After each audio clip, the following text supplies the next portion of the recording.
আসসালামু আলাইকুম।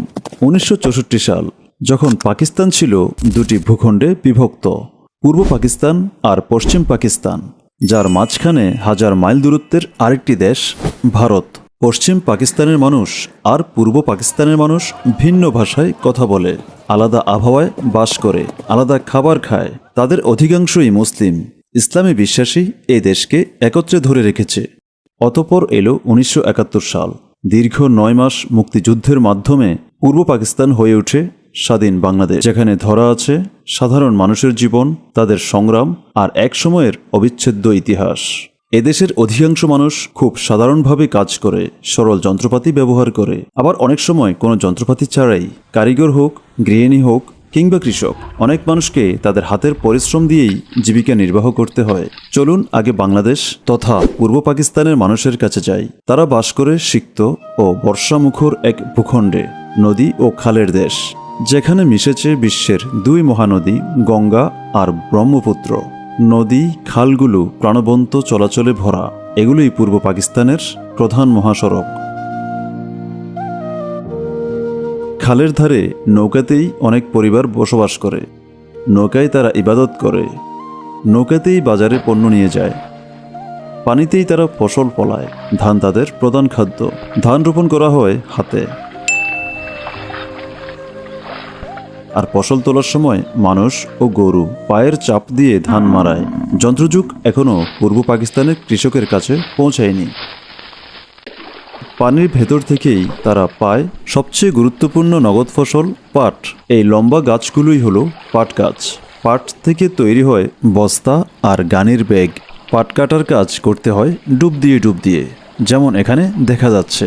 এটা খুব কঠিন ও ধীরগতির কাজ। পাট বোনা হয় গ্রীষ্মের বন্যার আগে। এটি পানির চেয়ে দ্রুত বেড়ে ওঠে। কাটার সময় এটি পানির অনেক ওপরে দাঁড়িয়ে থাকে। পাটের মূল্যবান আঁশ পাওয়া যায় গাছের ছালের ভেতরে। একে একে গাছ কেটে ছাল ছড়ানো হয়, আঁশ বের করে আনা হয়। পুরুষেরা নদীতে আঁশ ধুয়ে নিয়ে রোদে শুকায়। পূর্ব পাকিস্তানের অর্থনীতির বড় অংশ নির্ভর করে এই পাট শিল্পের ওপর। এই ধরনের ব্যবসায়ী টিকিয়ে রাখে ঢাকা শহরকে, যা পূর্ব পাকিস্তানের সবচেয়ে বড় শহর ও রাজধানী।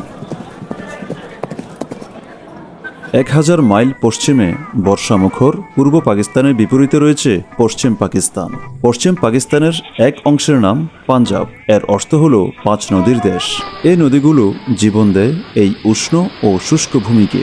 এখানে ফসল ফলাতে হলে নদী বা কূপ থেকে পানি আনতে হয়। অনেক জায়গায় কৃষকরা পানি তোলার জন্য ব্যবহার করে চরকা বা পানি তোলার চাকা। এখানেও সেচ কাজ ও কৃষিকাজ হয় খুবই সাধারণ উপায়ে, আর কৃষি যন্ত্রও বেশ সরল।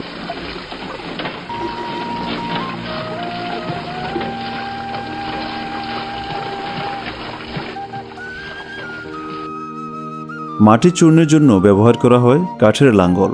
চারা লাগানো হয় হাতে। যেখানে পানি দুর্লভ সেখানে ঘাসও পাওয়া কঠিন। হাতে ঘাস কেটে গ্রামে নিয়ে গিয়ে গবাদি পশুকে খাওয়ানো হয়। সপ্তাহে একবার বা তারও বেশি সময়ে কৃষকেরা যায় হাট বাজারে কেনাবেচা করতে। সেখানে তারা এমন জিনিস কেনে যা নিজেরা উৎপাদন করতে পারে না। গ্রামে কাজ করে ছোট কারিগরেরা, যেমন এই ঝুড়ি বুননকারী।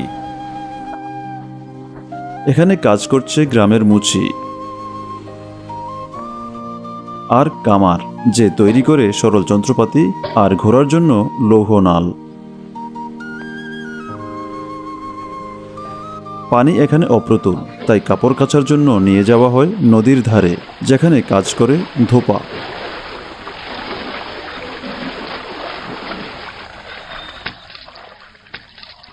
মানুষ গ্রাম থেকে শহরে যাতায়াত করে ঐতিহ্যবাহী গরুর গাড়িতে। কোনো গাড়িতে কাঠের চাকা, আবার কোনো গাড়িতে গাড়ির টায়ার।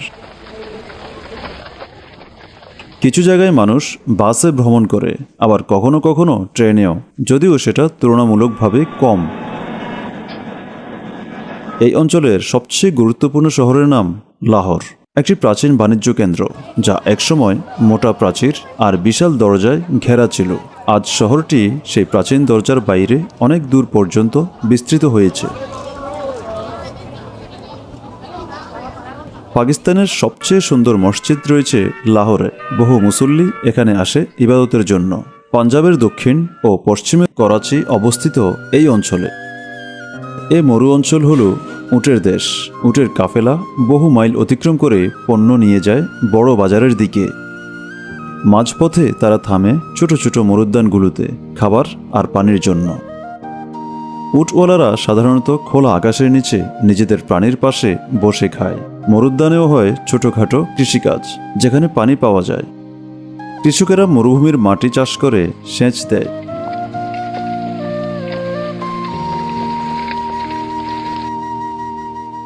কিছু কৃষক এখানে গবাদি পশু পালন করে শহরের বাজারে বিক্রির জন্য।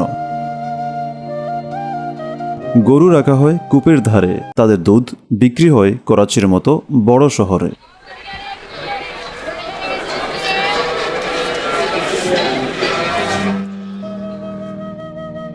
মানুষ প্রায়শই কাজের খোঁজে সিন্ধু নদী দিয়ে নৌকায় কিংবা মরুভূমি পেরিয়ে বাসে চড়ে রাজধানীতে যায়।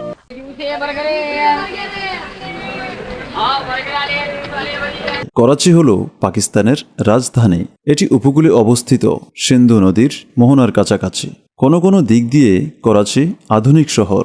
এখানে কিছু নতুন চকচকে ভবন রয়েছে, যেগুলো এই প্রাচীন ভূমির সঙ্গে বেমানান মনে হয়। রাজধানীর সরু ভিড় আক্রান্ত রাস্তায় উট আর সাইকেল প্রতিযোগিতা করে চলাচলের জন্য। উট এখনও করাচির বোঝাবাহী জন্তু।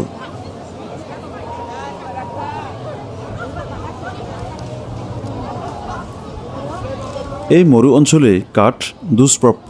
দূরবর্তী পার্বত্য প্রদেশ থেকে কাঠ আনা হয় শহরের মানুষের রান্নার জন্য। কাঠ করাচিতে খুবই দামি। অট্টালিকা নির্মাণের জন্য কাঠ আসে দূরের বনাঞ্চল থেকে। এই বিশাল গাছের তক্তাগুলো হাত দিয়েই কেটে আকার দেওয়া হয়। তাই শহরে যেমন দেখা যায় সরল জীবনযাত্রা ও হাতের কাজ, তেমনি দেখা যায় আধুনিকতার ছাপ। এগুলো হলো তুলার আঁটি। তুলা পশ্চিম পাকিস্তানের সবচেয়ে গুরুত্বপূর্ণ নগদ ফসল। এটি চাষ হয় পাঞ্জাবের সেচকৃত জমিতে আর সিন্ধু নদীর তীরে। করাচি হল পশ্চিম পাকিস্তানের প্রবেশদ্বার। বিশ্বের নানা দেশ থেকে আসা পণ্য যায় এর ব্যস্ত বন্দর দিয়ে, আর পাকিস্তানের রপ্তানিও এখান দিয়েই পৌঁছে অন্য দেশে। ছোট জাহাজে করে মালয়েশিয়া ও ভারত থেকে আসে বাঁশ। দরিদ্রদের কাছে এটি জনপ্রিয় ও সস্তা নির্মাণ সামগ্রী।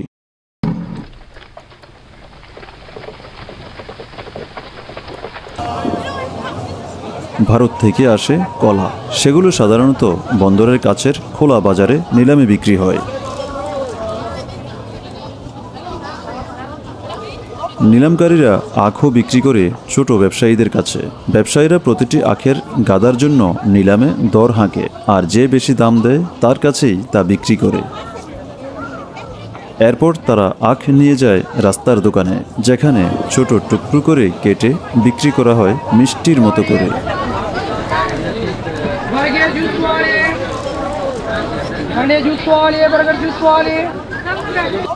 শহরের প্রাণকেন্দ্র হলো বাজার। এখানে খাদ্য হিসেবে বিক্রি হয় কমলা, মুরগি, এমনকি কবুতরও বিক্রি হয় এখানে। এক একজন ফেরিওয়ালা তার পুরো দোকানটাই ঝুলিয়ে রাখে গলায়। রাস্তার পাশে রুটি বানাচ্ছে একজন রুটির কারিগর। চাপাতি রুটি পাকিস্তানে খুব জনপ্রিয় খাবার।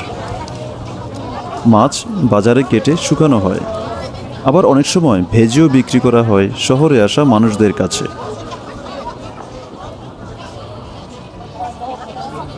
গ্রামের মতো শহরেও অনেক কাজ এখনো হয় সরল উপায়ে। প্রায় সব জায়গায় মানুষ তাদের হাতের কাজেই নির্ভরশীল।